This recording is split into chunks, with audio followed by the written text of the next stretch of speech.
আলহামদুলিল্লাহ, আপনারা যারা 0 দিনের বাচ্চা পালন করতে পারছেন না, বাচ্চা মারা যাচ্ছে, তাদের জন্যই মূলত ভিডিওটি। তো আপনারা যারা 0 দিনের কোয়েল পাখির বাচ্চা পালন করতে চাচ্ছেন, তাদেরকে কিছু রুলস ফলো করলেই আপনারা 0 দিনের কোয়েল পাখির বাচ্চা খুব সহজেই পালন করতে পারবেন।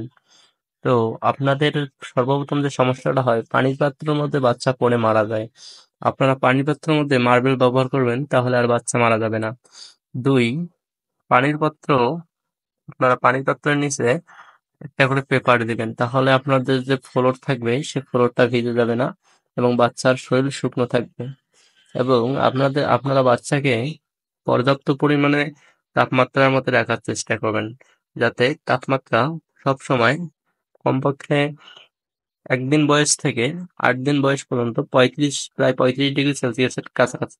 বাচ্চাকে গুঁড়ো খাবার পরিবেশন করবেন, শক্ত খাবার থেকে বিরত থাকবেন। শক্ত খাবার অতটুকু বাচ্চা হজম করতে পারবে না। ধন্যবাদ সবাইকে।